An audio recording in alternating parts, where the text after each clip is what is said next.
Let's get started with what's your name, how old are you, and where are you from? My name is Neisa. I'm 63 years old and I'm from Lakewood, California, part of Southern California. Perfect. And how did you become an Elvis fan? Well, my mom brought home a 45 record for her kids. There was four of us, and um, we all listened to that 45 record. It was an If I Can Dream and Edge of Reality. So it was released probably right after Elvis's 68 comeback. But I was 10, so it was probably about a year and a half later. And so I loved the music that I was listening to. I didn't know who Elvis was other than that. And then one day I was watching a movie of his, Live a Little, Love a Little, on TV. And he had a dream in that movie. And he started singing Edge of Reality, which was part of that record that I owned. And I just put two and two together, and I was just in love with them after that. I just became an instant fan. I love that. And so you became a fan really when you were 10. And then you said you've seen him a couple of times live. So can you tell me about that a little? Sure. I saw him four times. I saw him once when I was 13 in 1974. That was May of 74 at the Inglewood Forum in Los Angeles, California. And then I saw him April of 1976 at the Long Beach Arena in California. And then I saw him in November 30th at the Anaheim Convention Center in California. And then my last concert, I saw him in Las Vegas, December 4th of 76. So was that at the International Hotel or was that the Hill? Yes, it was. Okay. Yes, I saw him at the Hilton Hotel. Yeah, Okay, so I have to ask a couple questions here. So sure. you saw him, what was it like to see him for the first time? Electrifying. That's the only way I could put it. It was wild. I mean, the music that he played to come on stage was just, I mean, it just really built you up. And then there he was all of a sudden, and the flashlights from all the cameras that Yeah. were in the arena, it was electrifying. That's all I can say. Um, it was, it was almost surreal. That's like the most electrifying concert I've ever been to, and I've been to a lot of them. Yeah. So was there something that like happened that you saw him three times in 76, or was it just that it just happened to be that you were able to see him that many times? I was able to see him that many times. See, I was young, so I was at the mercy of anybody that could get me to these concerts. Yeah. Okay, so whenever I had the opportunity to see him, I would. And in 76, it just happened that I had more people that could take me to his concerts. Yeah. And then for the one in Vegas, my grandmother, it was for, they, she actually chartered a plane and flew me to Vegas for my 16th birthday to see him in Vegas. Wow. That's did she Yeah. you? Huh? Did she go with you?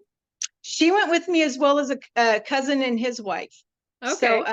there was four of us. Yeah, it was a little 8-seater plane. She chartered it out of Long Beach, California, and off we went to Vegas. And yeah, and that was my last concert, unfortunately. But I would have, had he lived, I would have spent my adult years traveling everywhere to see him.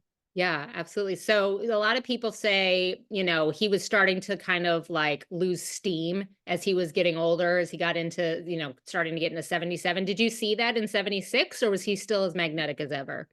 Um, I did see him a little bit overweight. I did, compared to his early 70s concerts. Oh, absolutely. There was a little bit difference, but you know what? It wasn't much.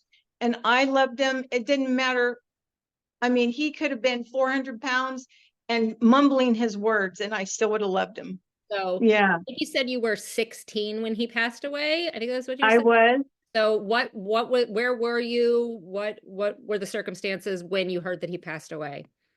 So I was at home in Southern California, and sorry, this is weird for me to talk about. No. Um,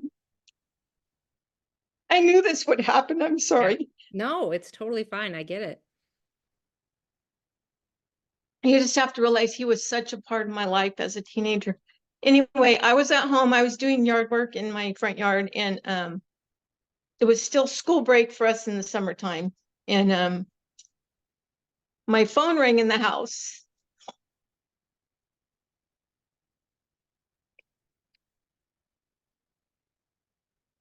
And I went to answer, and it was my cousin. And she said, Neisa, do you have the TV on? And I said, no. And she said, are you sitting down? And I said, yes. And she says, well, she said, you need to turn the TV on. She said, Elvis has died. And I was devastated. I was like, I couldn't believe it, but I turned the TV on, and yes, there was news everywhere. I mean, they'd broken into all the shows and movies, and I mean, it was like breaking news. So they just stopped any show that was on TV to talk about it. And so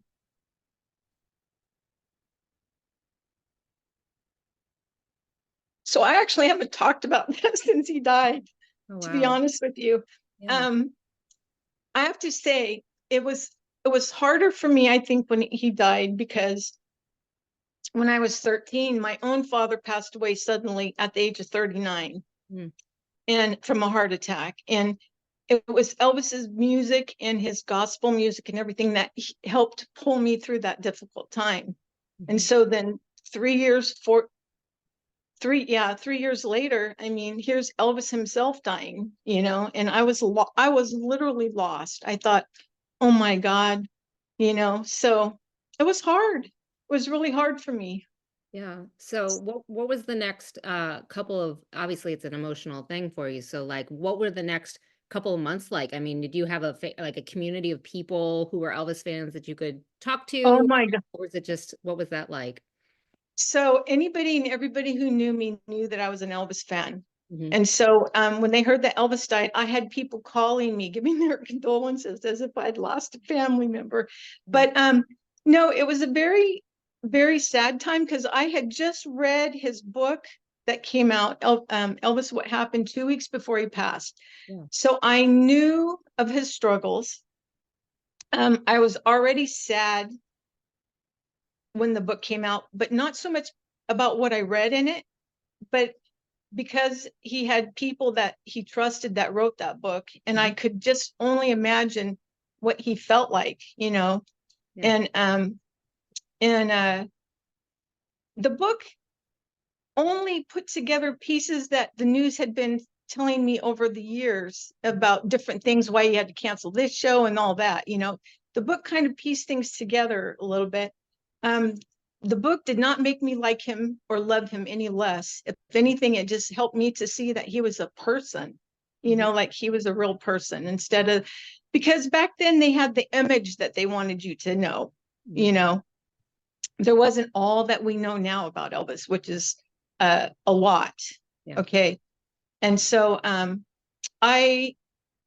so the book had made me sad. And then when Elvis passed away, it was almost like I felt that um he just gave up almost. I mean, that's kind of how I felt at the time. But I understood it. But okay, so I was lost. I was truly lost. I thought, oh my gosh, because my whole future was geared around going to travel around the country and see Elvis at all these different places once I became 18. Yeah.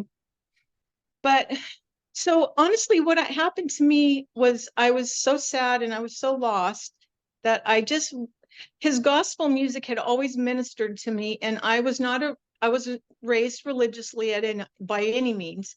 And, but his gospel music got me through my father's passing. So I just turned to that, and I started seeking, like, really, why two people in my life had disappeared like that.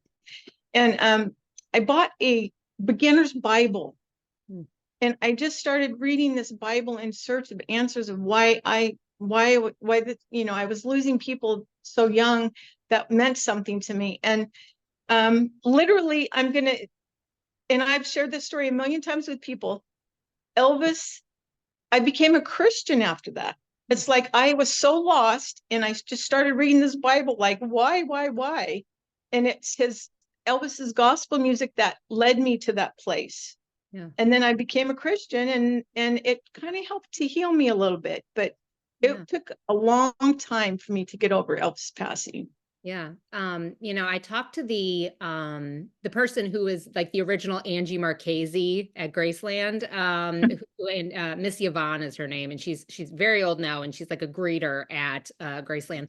And I asked her what her favorite Elvis fact is, and she said Uh-huh. it's the fact that Elvis brought her to God.